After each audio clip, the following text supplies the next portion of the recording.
आइए हम प्रार्थना करें। सर्वशक्तिमान पिता परमेश्वर एक बार फिर से हम आपको चरण जा रहे हैं और आज की इस आराधना को आपके हाथों में समर्पित करते हैं। आप हम सब पर और इस आराधना को सब देखने वाले सब पर आपका आशीष यीशु मसीह के नाम से आमीन।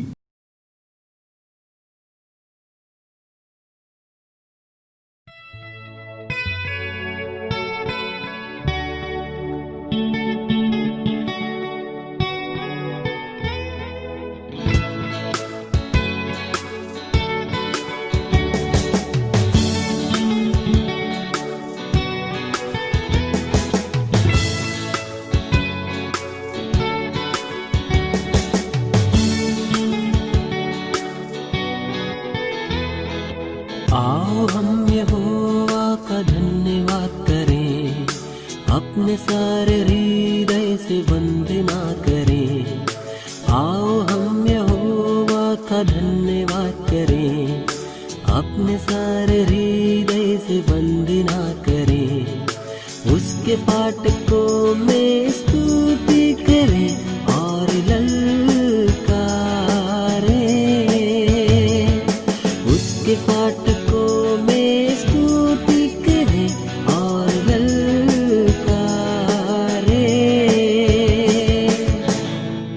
जिसने बनाया हमें वो है हमारा आधार।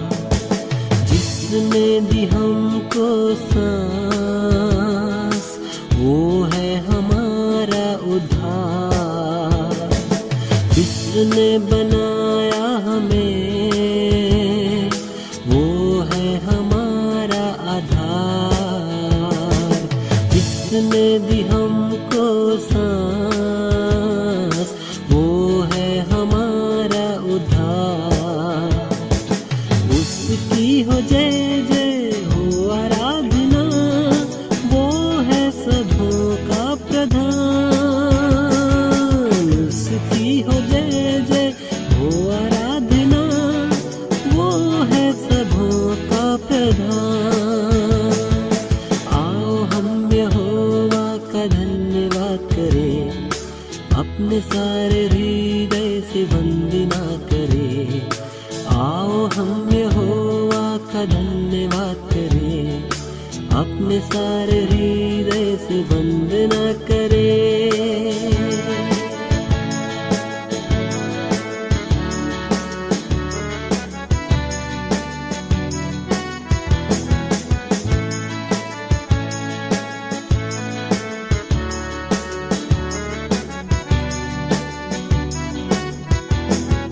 अपने सारे तन मन से हम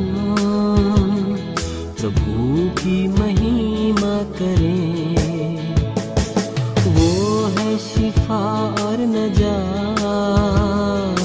उसकी प्रशंसा करें। अपने सारे तन मन से हम प्रभु की महिमा करें। वो है शिफा और नजात, उसकी प्रशंसा करें। वो है जग का ज्ञाता और तारणहार, उसकी हो जय जय सदा। वो है जग का ज्ञाता और तारणहार, उसकी हो जय जय सदा। आओ हम यहोवा का धन्यवाद करें, अपने सारे हृदय से वंदना करें। आओ हम यहोवा का धन्यवाद करें, अपने सारे हृदय से वंदना करें। उसके पाठ को में स्तुति करें और ललकारें। उसके पाठ को में स्तुति करें और ललकारें।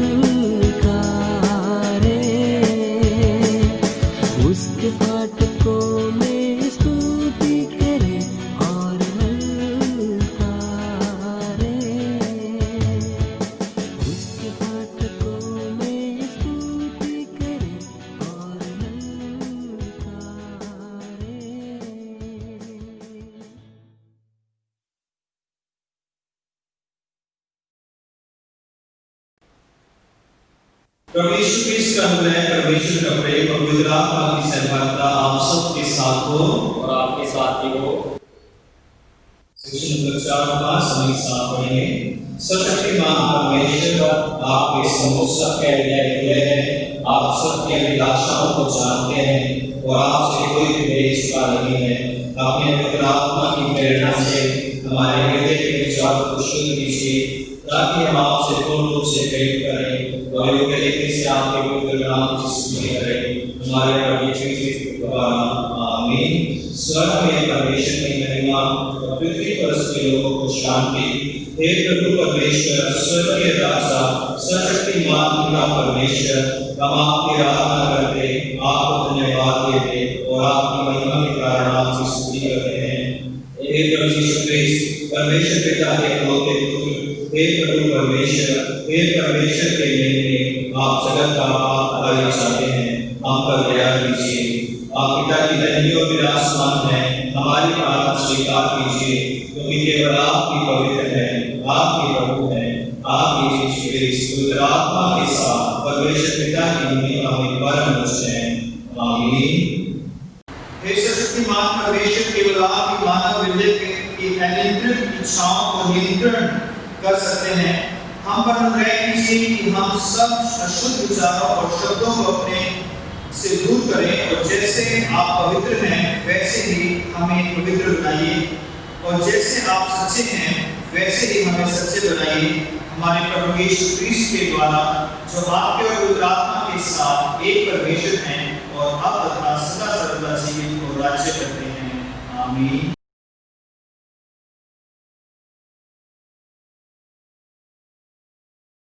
परमेश्वर के पवित्र वचन से पढ़ेंगे। उत्पत्ति अध्याय 6 उसकी 5 आयत से लेकर 8 आयत तक। यों लिखा है, यहोवा ने देखा कि मनुष्यों की बुराई पृथ्वी पर बढ़ गई है और उनके मन के विचार में जो कुछ उत्पन्न होता है वह निरंतर बुरा ही होता है। और यहोवा पृथ्वी पर मनुष्यों को बनाने से पछताया और वह मन में अति खेदित हुआ। तब यहोवा ने कहा, मैं मनुष्यों को जिसकी मैंने सृष्टि की है पृथ्वी के ऊपर से मिटा दूंगा। क्या मनुष्य, क्या पशु, क्या रेंगने वाले जंतु, क्या आकाश के पक्षी, सबको मिटा दूंगा, क्योंकि मैं उनके बनाने से पछताता हूँ। परंतु यहोवा के अनुग्रह की दृष्टि नूह पर बनी रही। ये परमेश्वर का वचन है।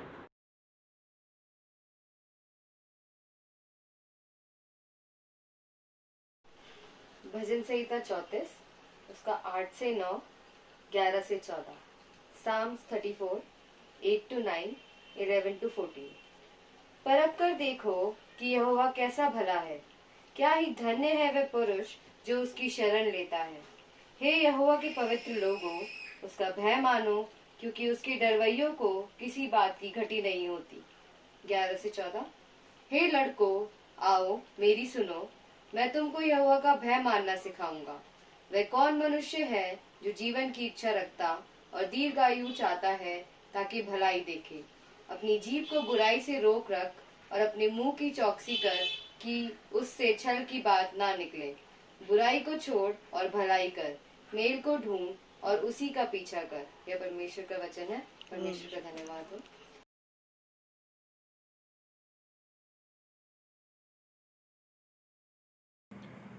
जय मसीह की। मैं पढ़ रही हूँ इफिसियों 17 से 25। इफिसियों 4 उसका 17 से 25। इसलिए मैं यह कहता हूँ और प्रभु में आग्रह करता हूँ कि जैसे अन्य जातियों के लोग अपने मन के अनर्थ रीति पर चलते हैं, तुम अब से फिर ऐसे ना चलो, क्योंकि उनकी बुद्धि अंधेरी हो गई है और उस अज्ञानता के कारण जो उनमें है और उनके मन की कठोरता के कारण वे परमेश्वर के जीवन से अलग किए हुए हैं और वे सुन होकर लुचपन में लग गए हैं कि सब प्रकार के गंदे काम लालसा से किया करें।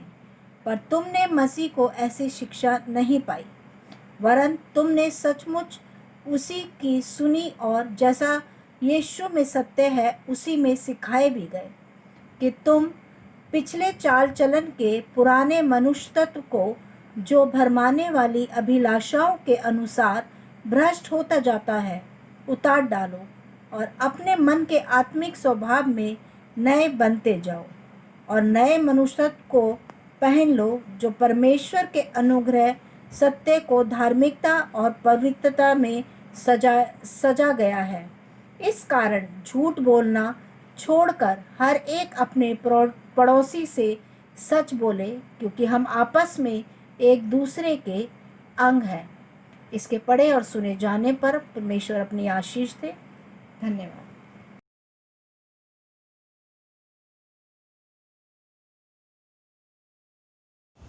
प्रभु यीशु मसीह के नाम में आप सबों को जय मसीह की। परमेश्वर का मैं एक बार फिर से धन्यवाद करता हूँ कि उसने ये हमें मौका दिया कि हम फिर से परमेश्वर की आराधना कर सकें, उसके महिमा कर सकें, उसके वचन पर विशेषकर हम मनन कर सकें।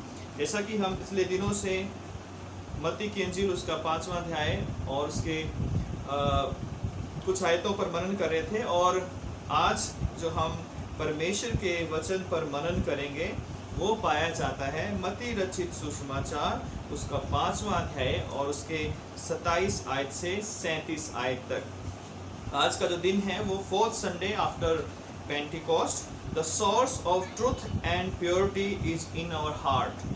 सत्य और पवित्रता का जो स्रोत है वो हमारे हृदय में होता है। पवित्रता और सत्यता का जो स्रोत है वो हमारे हृदय में ही होता है। और आइए हम परमेश्वर के वचन को पढ़ेंगे। जो है सबसे पहले हम मत्ती रचित सुसमाचार उसका 5वां अध्याय और उसकी 27 से उसकी 37 आयत तक मैं आपके सामने पढ़ूंगा। हे प्रभु यीशु ख्रिस्त तेरी महिमा हो। तुम सुन चुके हो कि कहा गया था कि व्यभिचार ना करना, परंतु मैं तुमसे कहता हूँ कि जो कोई किसी स्त्री पर कुदृष्टि डाले वह अपने मन में उससे व्यभिचार कर चुका। यदि तेरी दाहिनी आँख तुझे ठोकर खिलाए तो उसे निकाल कर अपने पास से फेंक दे, क्योंकि तेरे लिए यही भला है कि तेरे अंगों में से एक नाश हो जाए और तेरा सारा शरीर नरक में ना डाला जाए। और यदि तेरी दाहिनी हाथ तुझे ठोकर खिलाए तो उसको काट कर अपने पास से फेंक दे, क्योंकि तेरे लिए यही भला है कि तेरे अंगों में से एक नाश हो जाए और तेरा सारा शरीर नरक में ना डाला जाए। यह भी कहा गया था कि जो कोई अपनी पत्नी को त्याग दे उसे त्याग पत्र दे, परंतु मैं तुमसे यह कहता हूँ कि जो अपनी पत्नी को व्यभिचार के सिवा किसी और कारण से छोड़ दे तो वह उससे व्यभिचार करवाता है, और जो कोई उस त्यागी हुई से विवाह करे वह व्यभिचार करता है। फिर तुम सुन चुके हो कि पूर्व काल के लोगों से कहा गया था कि झूठी शपथ ना खाना, परंतु प्रभु के लिए अपनी शपथ को पूरी करना। परंतु मैं तुमसे यह कहता हूँ कि कभी शपथ ना खाना, ना तो स्वर्ग की क्योंकि वह परमेश्वर का सिंहासन है, ना धरती की क्योंकि वह उसके पाँव की चौकी है, ना यरूशलेम की क्योंकि वह महाराजा का नगर है।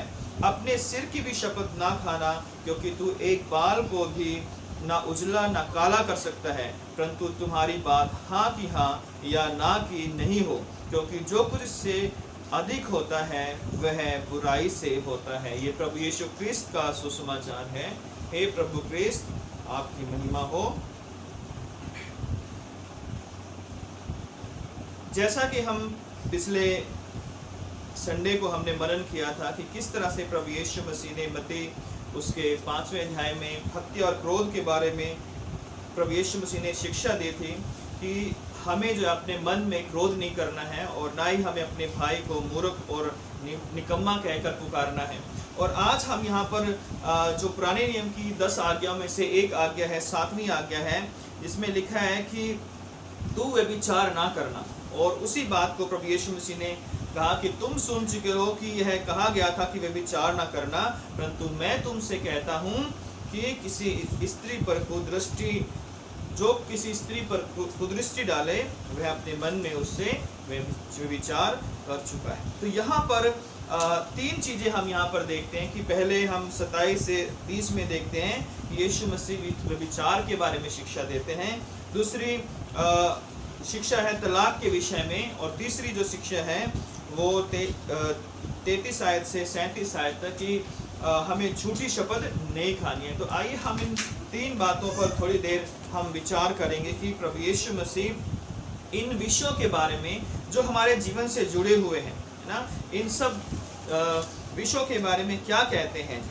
और हम पाते हैं यहाँ पर कि प्रभु यीशु मसीह के समय में जो रब्बी थे उन्होंने व्यवस्था की अनेक सारी शिक्षाओं को तोड़ मरोड़ कर अपने फ़ायदे के लिए इस्तेमाल वो करते थे और बहुत सारी ऐसी शिक्षाएं थी जो व्यवस्था में कुछ और थी, लेकिन जो उनका ट्रेडिशन था, उनकी जो शिक्षाएं थी, उनमें उन्होंने उसके अर्थ को चेंज कर दिया था और इसलिए प्रभु यीशु मसीह यहाँ पर पहली बात जब कहते हैं कि तुम व्यभिचार ना करना, तो इसका यहाँ पर एक चीज़ हम देखते हैं कि यीशु मसीह ना केवल फिजिकली जो व्यभिचार है उसके बारे में बात करते हैं, परंतु यीशु मसीह मानसिक व्यभिचार के पाप को दृढ़ता से रोकने की शिक्षा देते हैं, आज्ञा देते हैं ना।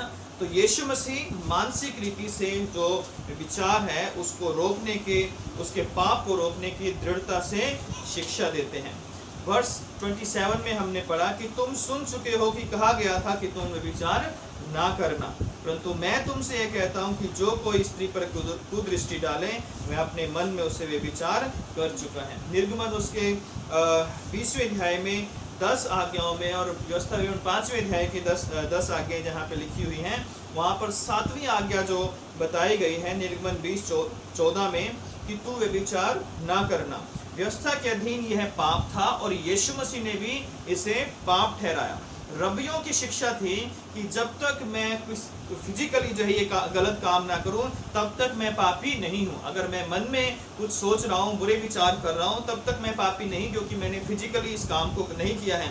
परंतु यीशु मसीह ने सिखाया है कि यदि कोई व्यक्ति अपने मन में जो है इस पाप को सोचता है, विचार करता है और मन में इस विचार के पाप को जो है अपने मन में जगह दे देता है, तो यह उसके लिए पाप है जो है। इसलिए व्यभिचार का जो पाप है वो पूरी बाइबल में, चाहे वो पुराना नियम हो चाहे वो नया नियम हो, सब जगह इसे गलत ठहराया गया है। इसे जो है अनुचित ठहराया गया है। किसी भी तरह से व्यभिचार को जो है बाइबल में सही नहीं ठहराया गया। ये एक घृणित पाप है जिससे परमेश्वर घृणा करते हैं। और बाइबल के अनुसार जो है हर एक जो पाप है वो, बाकी जो दूसरे पाप हैं वो शरीर के बाहर के पाप हैं, लेकिन जो व्यभिचार का पाप है वो शरीर के अंदर का पाप है। और इसलिए 1 कुरिन्थियों 6:18 में पौलुस कहता है कि व्यभिचार से बचे रहो। जितने और पाप मनुष्य करता है वह देह के बाहर है, परंतु व्यभिचार करने वाला अपनी ही देह के विरुद्ध में पाप करता है। और व्यभिचार का पाप करने वाला व्यक्ति जो है अशुद्ध और अपवित्र माना जाता है। और यहूदी लोग जो हैं ऐसे व्यक्ति को अगर वो पकड़ा जाता है, चाहे वो स्त्री थी या पुरुष था, उसे वो सरेआम चौराहे पर जो है वो पत्थरवा करके मार डालते थे। और यूहन्ना 8 में हम देखते हैं कि एक स्त्री को वो यीशु मसीह के पास लेकर आए थे जो व्यभिचार में पकड़ी गई थी, और उसे पत्थरवा करके मारना चाहते थे जो है। और यहाँ पर प्रभु यीशु मसीह भी जो है इस पाप को घृणित ठहराते हैं मत्ती के इंजील में कि हर तरह का जो पाप है विचार का वो गलत है।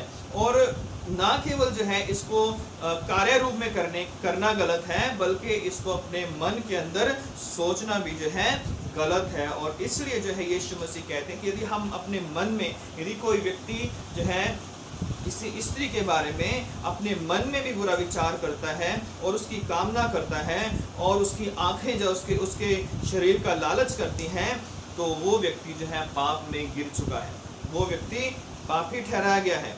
और इसलिए जो है प्रकाशित वाक्य में लिखा हुआ है कि जो कोई व्यक्ति जो है पाप करता है, व्यभिचार का पाप करता है, उसके लिए स्वर्ग में कोई जगह नहीं है। और 21:8 में लिखा हुआ है कि इसलिए इसलिए जो है जो व्यक्ति जो है इस पाप में पकड़े जाते हैं या पाए जाते हैं, उनके लिए स्वर्ग के अंदर कोई भी जगह नहीं है। वो लोग जो है नरक की आग में डाले जाएंगे। मैं इस वर्ष को जो है आपके लिए रीड करना चाहता हूँ, उसको पढ़ना चाहता हूँ कि क्या उसमें एग्जैक्टली जो है उसके अंदर क्या लिखा हुआ है। उसका 21वां अध्याय और उसकी 8 आयत में प्रकाशित वाक्य 21-8 को हम निकाल सकते हैं अपने बाइबल में। लिखा है कि पर डरपोकों और अविश्वासियों और घिनौनों और हत्यारों और व्यभिचारियों और टोनों और मूर्ति पूजकों और सब झूठों का भाग उस झील में मिलेगा जो आग और गंधक से जलती रहती है, यह दूसरी मृत्यु है। और जो कोई व्यभिचार करता है वो व्यक्ति जो है परमेश्वर के राज्य में कभी प्रवेश नहीं करेगा, वो अनंत आग का वारिस है, वो अनंत आग के योग्य है जो है, और उसके लिए स्वर्ग में कोई जगह नहीं है। तो यहाँ पर यीशु मसीह कहते हैं यदि हम अपने मन में भी जो है किसी के प्रति गलत विचार लाते हैं, उसके प्रति गलत सोचते हैं, तो हम उसके प्रति जो है पाप कर चुके हैं। और आज के युग में ये पाप बहुत फल रहा है व्यभिचार का पाप जो है, इसे लोगों ने इसे बड़ा सॉफ्ट कॉर्नर इसके लिए रखा है जो है ना। लोग जो है अलग अलग नाम इसे देकर जो है, इसे फ्रेंडशिप का नाम देकर, इसे अफेयर का नाम देकर, इसे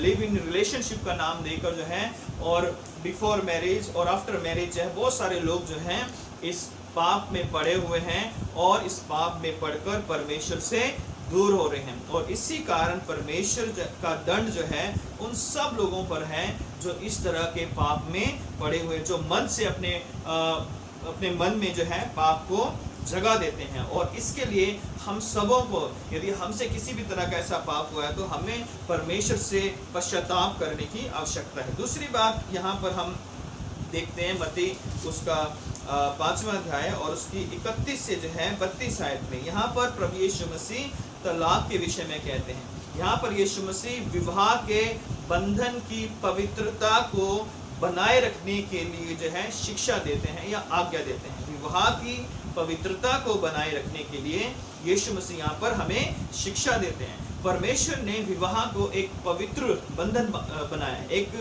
जो है एक ऐसा बंधन है जो सब बंधनों से, सब जो है अन्य रिश्तों से एक विशेष रिश्ता है जो है। और परमेश्वर ने आदम और हवा को बनाया और उन्हें पति पत्नी के रूप में उन्हें जोड़ा और उन्हें बागयादन में रखा, और लिखा है कि वो एक तन होंगे जो है और मनुष्य उन्हें अलग ना करे जो है। तो यहाँ पर हम देखते हैं कि जो पति पत्नी का रिश्ता है वो परमेश्वर की ओर से है, और इस रिश्ते का जो मकसद ये है कि परमेश्वर इस पति पत्नी के रिश्ते के द्वारा जो है, और परमेश्वर अपनी प्रजा को, अपने सृष्टि को जो है आगे प्रजनन के लिए, आगे उसको बढ़ाने के लिए जो है इस रिश्ते को परमेश्वर ने बनाया है। परमेश्वर की नई सृष्टि को बढ़ाने के लिए इस रिश्ते का जो है जन्म किया है, या पति पत्नी को बनाया है, मेल फीमेल को बनाया है, चाहे वो इंसान हो चाहे वो अन्य जीव जंतु हो।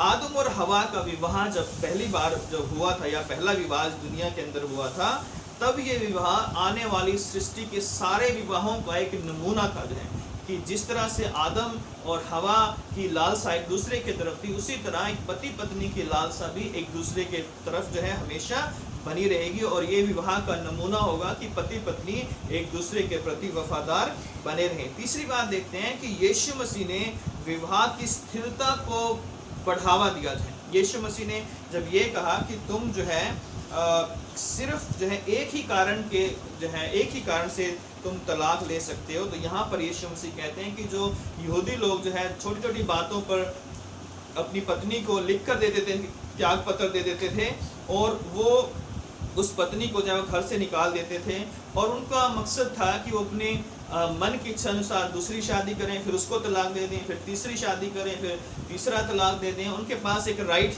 जो है जिसको वो मिसयूज़ कर रहे थे, जो व्यवस्था में उन्हें दिया गया था, और उसको वो मिसयूज़ कर रहे थे। और लेडीज वुमेन को जो है, स्त्री को उन्होंने जो है, जिस तरह फुटबॉल के अंदर जो है एक बॉल होती है और कोई उधर से किक मारता है, कोई उधर से किक मारता है, और वो बॉल इधर उधर जाके, उसी तरह एक स्त्री का जीवन भी उन्होंने बना दिया था ना, कि कभी वो इस व्यक्ति के पास है और उसने त्याग पत्र दे दिया, तो फिर वो दूसरे से विवाह कर सकती है, तो उसने उसे त्याग पत्र दे दिया।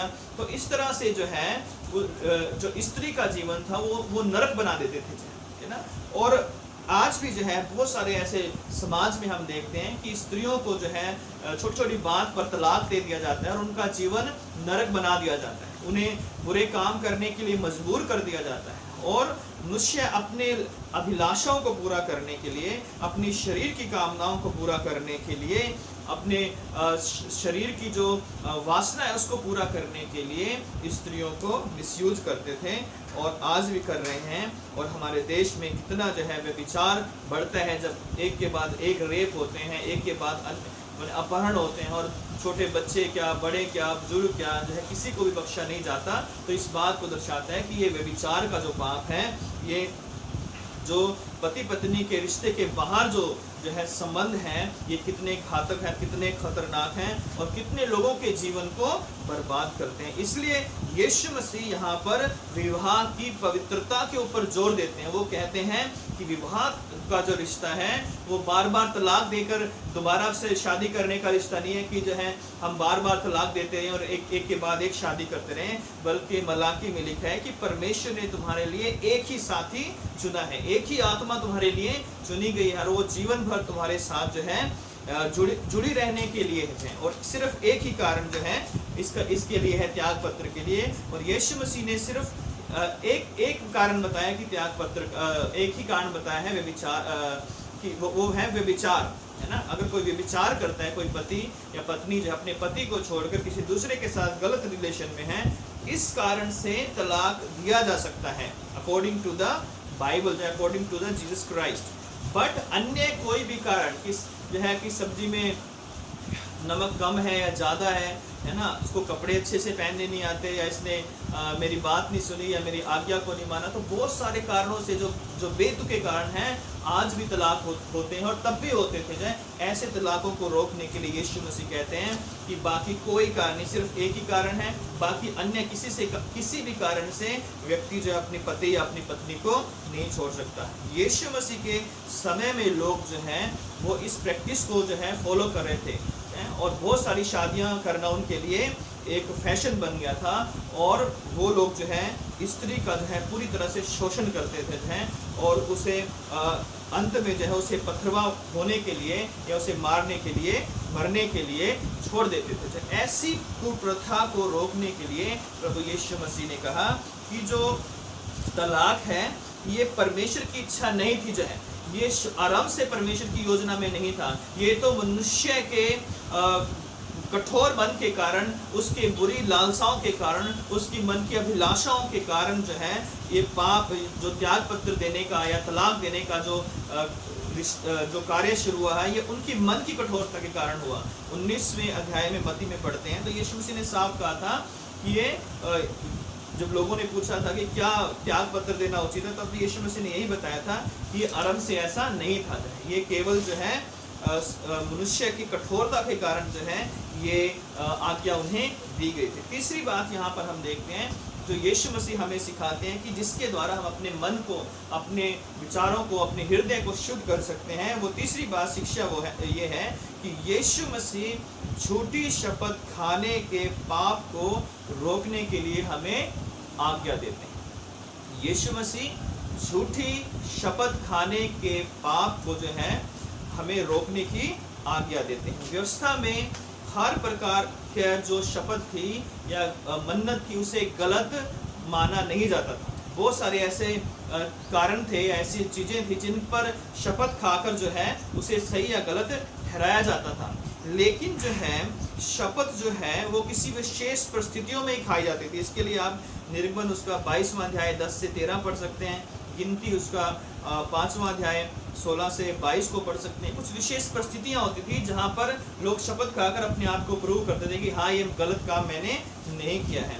परंतु झूठी शपथ खाना परमेश्वर के नाम को व्यर्थ लेने के बराबर है और यीशु मसीह के समय में लोग परमेश्वर का नाम व्यर्थ लेते थे और जो है इसका वो फायदा उठाते थे, परमेश्वर के नाम को व्यर्थ लेने का जो है। और लिखा है कि मत्ती 5वें अध्याय में कि जब तुम जो है पहले तुम्हें कहा गया था कि तुम शपथ ना खाना, झूठी शपथ ना खाना, परंतु प्रभु के लिए अपनी शपथ को पूरा करना। तो पहले भी कहा गया था कि झूठी शपथ ना खाना, और प्रभु के लिए अपनी शपथ को पूरा करना। यानी सच्ची शपथ खाने के लिए मनाही नहीं थी, लेकिन झूठी शपथ खाने के लिए मनाही थी। परंतु यीशु मसीह ने कहा कि मैं तुमसे कहता हूँ कि कभी शपथ ना खाना, ना तो स्वर्ग की क्योंकि वह परमेश्वर का सिंहासन है, ना धरती की क्योंकि वह उसके पाँव की चौकी है, यरूशलेम की भी शपथ ना खाना क्योंकि वह महाराजा का नगर है। क्यों यीशु मसीह ऐसा कहते हैं? क्योंकि जो यहूदी लोग थे वो बहुत सारी शपथें खाते थे। वो परमेश्वर की शपथ नहीं खाते थे, लेकिन वो स्वर्ग की शपथ खाते थे, वो धरती की शपथ खाते थे, वो यरूशलेम की शपथ खाते थे, वो जो है अन्य कई तरह की शपथें खाते थे। वो कहते थे कि मंदिर के सोने की शपथ वो खा सकते हैं, मंदिर की शपथ वो खा सकते हैं, वेदी की जो भेंट है उसकी भी वो शपथ खा सकते हैं। परंतु वे इन सब शब्दों को जो है, इन सब वॉस जो वो लेते थे उनको कभी पूरा नहीं करते थे ना। वो जो है वेदी की शपथ खाते थे और कहते थे कि अगर हमने वेदी पर रखे हुए सोने की शपथ खाई तो जो है ये गलत है, लेकिन वेदी की शपथ खाना जो है कोई बात नहीं है। तो यीशु मसीह उन्हें यही समझा रहे थे कि जिस वेदी के ऊपर वो सोना रखा है या कोई भेंट रखी हुई है तो क्या वो जो है पवित्र नहीं है। तो इस कारण यहाँ पर हम देखते हैं कि यहूदी लोग तरह तरह की झूठी शपथें खाते थे और परमेश्वर के नाम को जो है गलत तरीके से लेते थे और ये उनके लिए एक पाप था। इसलिए जो है प्रभु यीशु मसीह यहाँ पर कहते हैं उन्हें कि मैं तुमसे कहता हूँ कि तुम कभी शपथ ना खाना, जो है कभी भी जो है कोई झूठी शपथ ना खाना, क्योंकि परमेश्वर ऐसी झूठी शपथ खाने वालों से घृणा करता है। और ये मेरे और आपके लिए भी है कि हमने भी बहुत सारे लोगों को देखा है कि वो बात में शपथ खाते हैं, मेरे बाप की कसम, माँ की कसम, या किसी की भी बच्चों की किसी भी कसम खा लेते हैं।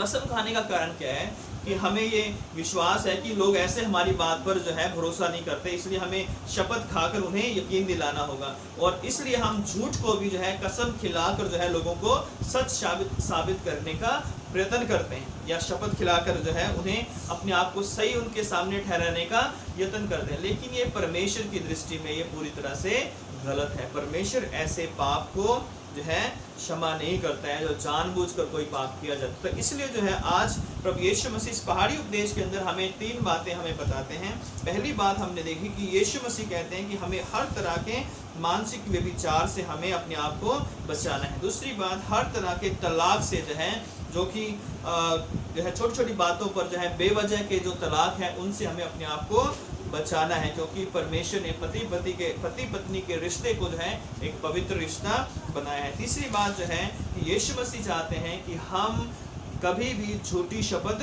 ना खाएं, और यीशु मसीह ने ये कहा कि शपथ ना ही खाओ, जो है तुम्हारी बात हाँ की हाँ और तुम्हारी बात ना की ना होनी चाहिए जो है। और बहुत सारे लोग आज भी इन सब पापों के अंदर पड़े हुए हैं। बहुत सारे लोग जो है वे विचार के अंदर पड़े हुए हैं। बहुत सारे लोग आज तलाक का अवसर ढूंढ रहे हैं, या तलाक देना चाहते हैं या लेना चाहते हैं छोटे छोटे कारणों से, अपनी शारीरिक इच्छाओं को पूरा करने के लिए, या अपनी पत्नी के साथ धोखा करके किसी दूसरे के साथ रिश्ता जोड़ने के लिए जो है लोग तलाक देना चाहते हैं, है ना।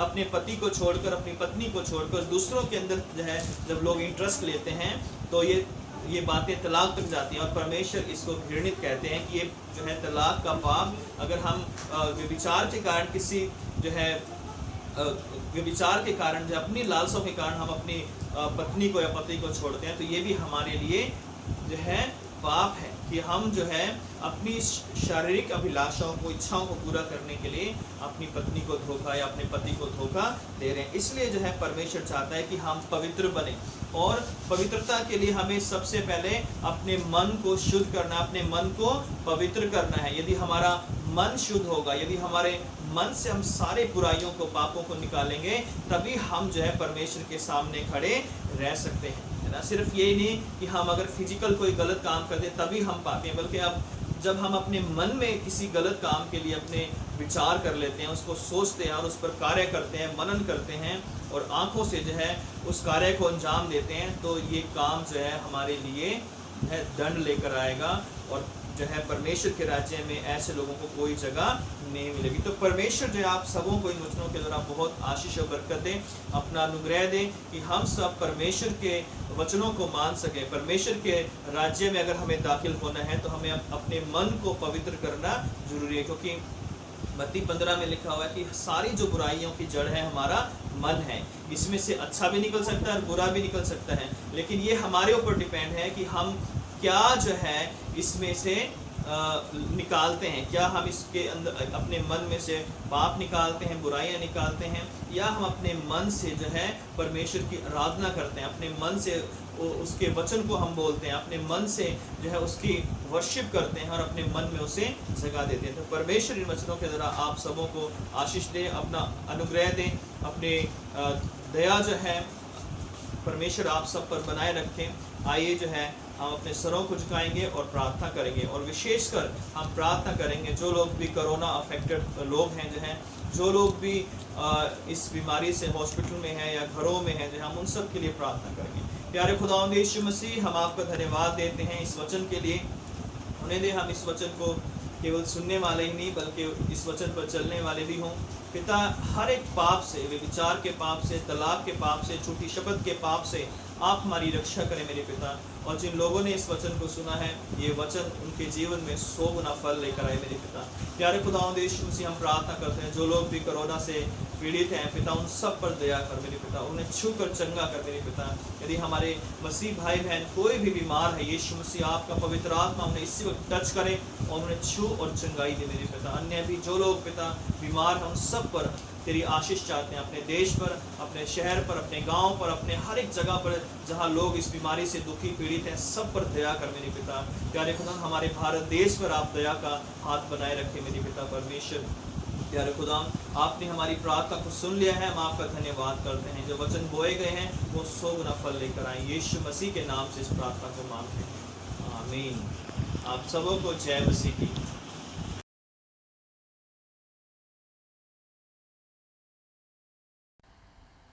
हमें परमेश्वर सर्वशक्तिमान पिता पर विश्वास करते हैं। वह स्वर्ग और पृथ्वी का और समस्त दृश्य एवं अदृश्य वस्तुओं का करता है। हमें प्रभु यीशु क्रिस्त पर विश्वास करते हैं। वह परमेश्वर के इकलौता पुत्र, स्वर्गयुगों से पहले पिता से उत्पन्न, परमेश्वर से परमेश्वर, ज्योति से ज्योति, सत्य परमेश्वर से सत्य परमेश्वर, कृत नहीं वर उत्पन्न है। उनका और पिता का तत्व एक है। उन्हीं के द्वारा सब वस्तुएं बनी। हम मनुष्यों के लिए और हमारे उद्धार के लिए वह स्वर्ग से उतर आए। पवित्र आत्मा के सामर्थ्य से वह कुंवारी मरियम से जन्मे और मनुष्य बने। पैंतीस पिलातुस के शासन में वह हमारे लिए क्रूस पर चढ़ाए गए। उन्होंने दुख भोगा, वह मरे और गाड़े गए। पवित्र शास्त्र के कथन के अनुसार वह तीसरे दिन जी उठे। वह स्वर्ग पर चढ़ गए और पिता के दाहिने ओर विराजमान थे। वह जीवितों और मृतकों का न्याय करने के लिए महिमा के साथ फिर आएंगे और उनके राज्य का कभी अंत न होगा। हम पवित्र आत्मा पर विश्वास करते हैं। वह प्रभु और जीवन दाता है। वह पिता और पुत्र से निकलता है। पिता और पुत्र के साथ उसकी आराधना और स्तुति की जाती है। वह नबियों के द्वारा होगा। हमें पवित्र सार्वभौमिक और प्रेरित कलीसिया पर विश्वास करते हैं। हम पापों की क्षमा के लिए एक बपतिस्मे को मानते हैं। हम मृतकों के पुनरुत्थान की और आने वाले युग के जीवन की प्रतीक्षा करते हैं, आमीन। आइए हम उन सब लोगों के लिए प्रार्थना करेंगे जो लोग हमारी कलीसिया में बीमार हैं, और विशेषकर हम लोगों के लिए प्रार्थना करेंगे जो कोरोना वायरस की बीमारी से पीड़ित हैं, चाहे हमारे पूरे भारत देश में, हमारे हिंदी शहर में, उन सब के लिए प्रार्थना करेंगे। और भी जो लोग हॉस्पिटल में हैं, किसी भी अन्य बीमारी से दुखी या पीड़ित हैं, उन सब के लिए हम दुआ करेंगे। हम अपने देश के लिए, अपने प्रधानमंत्री, अपने राष्ट्रपति के लिए, अपने स्टेट के लिए, अपने मुख्यमंत्री के लिए, अपने डायसिस के लिए, अपने बिशप के लिए, तमाम पासवानों के सब के लिए हम प्रार्थना करेंगे कि परमेश्वर इस संकट के समय में सबको संभाले, आशीषित करे। और विशेषकर हम बीमारों के लिए प्रार्थना करेंगे। आइए प्रार्थना करें। सर्वशक्तिमान पिता परमेश्वर, हम बड़ी दीनता के साथ आपके चरणों में आते हैं। हे प्रभु यीशु मसीह, आपने कहा कि मांगो तो तुम्हें दिया जाएगा, ढूंढो तो तुम पाओगे, खटखटाओ तो तुम्हारे लिए खोला जाएगा। हे सर्वशक्तिमान प्रभु, इसी विश्वास के साथ कि जब कभी हम मांगते हैं, आप हमें देते हैं, आपके चरणों में आते हैं। प्यारे खुदावंद यीशु मसीह, हम आपके सामने अपने आप को दीन और नम्र करते हैं और प्रार्थना करते हैं सब लोगों के लिए जो आज इस पिता परमेश्वर से समय बीमार हैं, अपने घरों में या हॉस्पिटल के बेड के ऊपर पिता परमेश्वर लेटे हुए हैं, मेरे पिता डॉक्टर उनका इलाज कर रहे हैं। प्यारे खुदावंद यीशु मसीह, सब पर दया करते हैं पिता, हर एक बीमार को आप चंगाएंगे।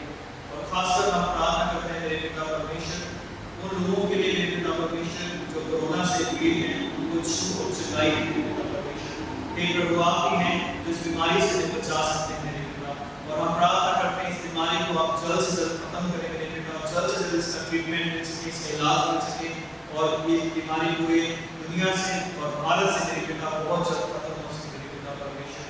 प्यारे खुदावंद, जो लोग भी इस बीमारी से लड़ने के लिए सेवाएं दे रहे हैं, उन सब के लिए हम प्रार्थना करते हैं, उन सबों को भी आप संभालें। अपने देश के प्रधानमंत्री के लिए, अपने राष्ट्रपति के लिए, अपने राज्य के मुख्यमंत्री के लिए प्रार्थना करते हैं, सभी मुख्यमंत्रियों के लिए प्रार्थना करते हैं, आप सबों को अकल बुद्धि दे ताकि जो कुछ भी वो निर्णय लेगा वो लोगों की भलाई के लिए। हम प्रार्थना करते हैं अपने डायसिस के लिए, अपने बिशप के लिए, तमाम पासवानों के लिए, अपने परिवारों के लिए।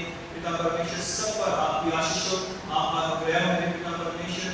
और हम सब जितने भी हमारे मसीह अधिकारी हैं मेरे पिता, जो ऊंची संस्थाओं में पिता परमेश्वर ऊंचे पदों पर बैठे मेरे पिता परमेश्वर, आप उन सब के भी साधना और उनको अकल बुद्धि देना ताकि पिता परमेश्वर आपकी कलीसिया और उन्नति के लिए मेरे पिता वो जो भी निर्णय लेते हैं वो आपकी ओर से मेरे पिता परमेश्वर। प्यारे खुदावंद यीशु मसीह, हम प्रार्थना करते हैं सेंट फ्रांसिस चर्च की पूरी कलीसिया के लिए, बच्चे बूढ़े जवान के लिए हम आपकी आशीष मांगते हैं, आपकी सुरक्षा मांगते हैं, आपका अनुग्रह मांगते हैं। जो लोग पिता परमेश्वर किसी भी तरह से बेघर हैं, या जो लोग पिता परमेश्वर अपने जॉब को जिन्होंने खो दिया है या जॉब की तलाश में, उन सब की सहायता करते हैं पिता परमेश्वर। प्यारे खुदावंद, अब तक आपने हमें संभाला है, आगे भी आप हमें संभालना है। इस कलीसिया पर आपका अभिषेक हो, आपका अनुग्रह हो, आपकी दया हो मेरे पिता परमेश्वर। हर एक जन को आप ब्लेस करना, आशीषित करना।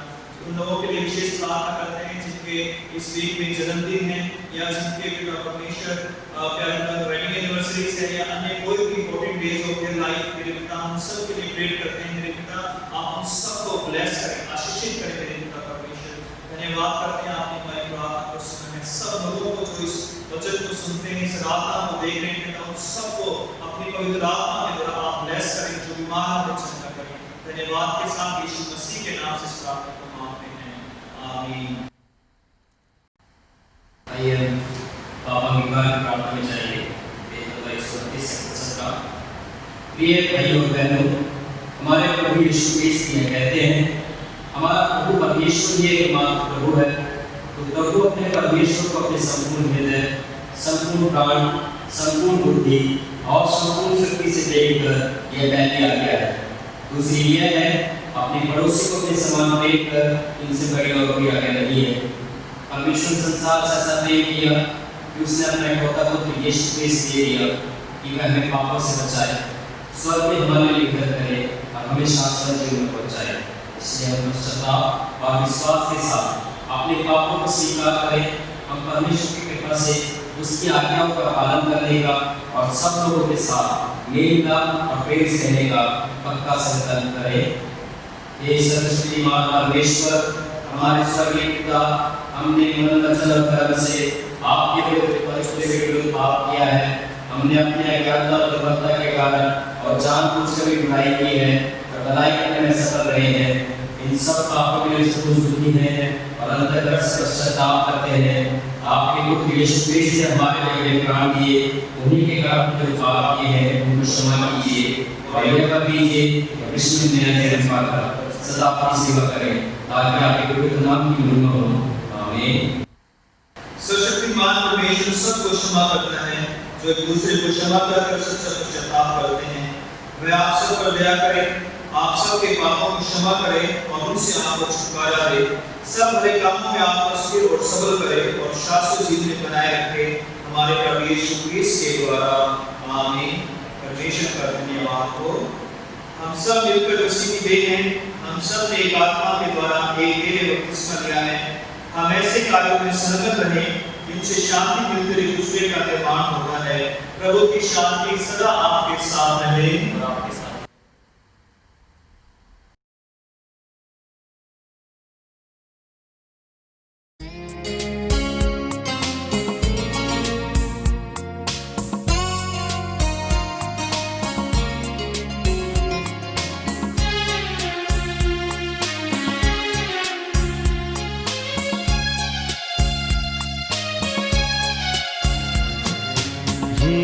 यीशु को मैं सब कुछ देता, सब कुछ करता हूँ कुर्बान। जीऊँगा मैं रोज मसीह में, उस पर रखूँगा ईमान। सब मैं देता हूँ, सब मैं देता हूँ, तुझी को मुबारक मुंजी, सब कुछ देता हूँ।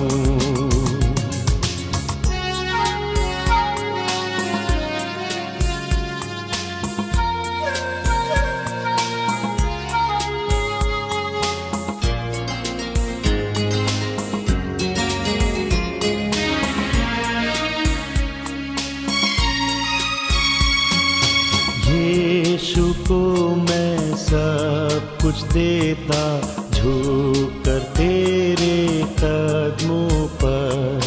छोड़ता हूँ सब दुनियादारी, मुझे ले और अपना कर। सब मैं देता हूँ, सब मैं देता हूँ,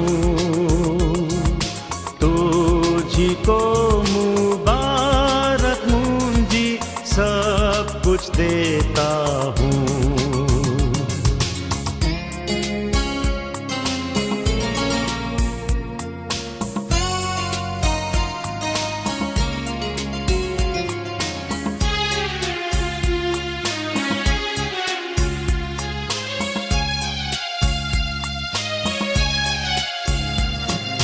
यीशु को मैं सब कुछ देता, मुझे बिल्कुल अपना कर।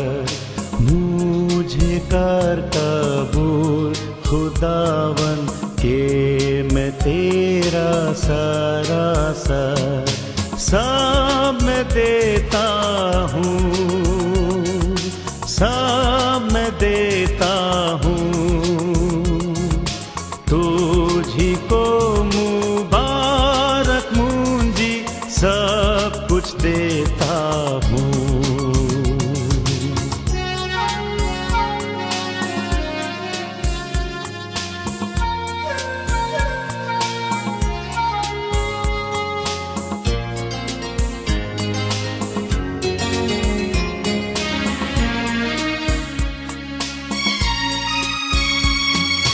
यीशु को मैं सब कुछ देता, अभी अपने पाक हुजूर।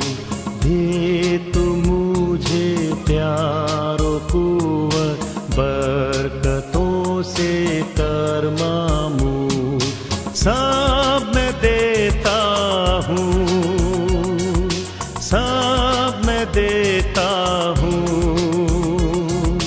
तुझी को मुबारक मुंजी, सब कुछ देता हूँ।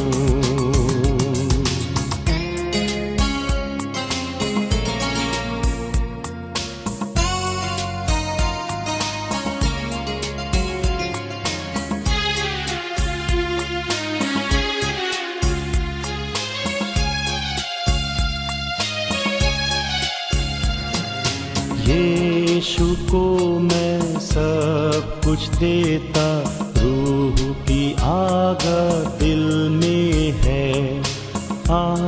कमाला जात की खुशी, सना सना उसकी जय। सब मैं देता हूँ, सब मैं देता हूँ, तुझी को मुबारक मुंजी, सब कुछ देता हूँ। सब मैं देता हूँ, सब मैं देता हूँ, तुझी को मुबारक मुंजी, सब कुछ देता हूँ।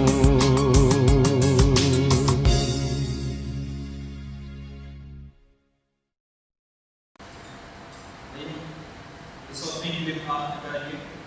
हे शक्तिमान पिता परमेश्वर, हम आपका धन्यवाद करते हैं प्रभु, आपने हम पर अनुग्रह किया है कि हम आपकी सेवा के लिए अपने उत्तम भेंटों को चढ़ा सकें। प्यारे खुदावंद यीशु मसीह, आपके नाम में इस भेंट को जो हम आपके सामने लाए हैं, आप इसे कबूल करें। और जिन भी हाथों ने मेरे पिता परमेश्वर अपने कभी घटी में से मेरे पिता परमेश्वर आपके भवन की सेवा के लिए, आपकी कलीसिया की सेवा के लिए मेरे पिता परमेश्वर दान दिया है, आप उन सबको आशीषित करें। और जो लोग अपने घरों में पिता परमेश्वर गुलगों में पिता परमेश्वर अपनी ऑफरिंग को डाल रहे हैं मेरे पिता, आप उन लोगों को ब्लेस करें मेरे पिता परमेश्वर, ताकि आपके नाम में उन सब लोग आशीष को पाएं और सोना बरकत इस कठिन समय में पास करें मेरे पिता परमेश्वर। धन्यवाद करते हैं प्रभु, आपने अब तक हमें संभाला मेरे पिता। सच में प्रभु, हम आपको कुछ भी नहीं दे सकते हैं, लेकिन जो कुछ आपने हमें दिया है उसमें से हम आपको अर्पित करते हैं। धन्यवाद के साथ यीशु मसीह के नाम से इस प्रार्थना को मांगते हैं, आमीन। आइए हम प्रभु की प्रार्थना करेंगे। हे हमारे स्वर्गीय पिता, आपका नाम पवित्र माना जाए, आपका राज्य आए, आपकी इच्छा जैसे स्वर्ग में पूरी होती है वैसे पृथ्वी पर भी पूरी हो। आप हमारे दिन भर की रोटी आज हमें दीजिए, आप हमारे अपराधों को क्षमा कीजिए जैसे हमने अपने अपराधों को क्षमा किया है। आपने परीक्षा में मत डालिए, परंतु बुराई से बचा लीजिए, क्योंकि राज्य प्रताप और महिमा आप और सदा सर्वदा आपकी ही है, आमीन। परमेश्वर की शांति जो सारी समझ से परे है, परमेश्वर के और उसके पुत्र हमारे प्रभु यीशु मसीह के ज्ञान और प्रेम में आपके हृदय और विचारों को सुरक्षित रखे और शक्तिमान परमेश्वर पिता, पुत्र और पवित्र आत्मा की आशीष आप पर हो और आपके साथ सदा सर्वदा बनी रहे, आमीन। शांति से पूर्ण होकर जाओ, प्रभु से प्रेम करो और उसकी सेवा में लगे रहो, मसीह के नाम से, आमीन।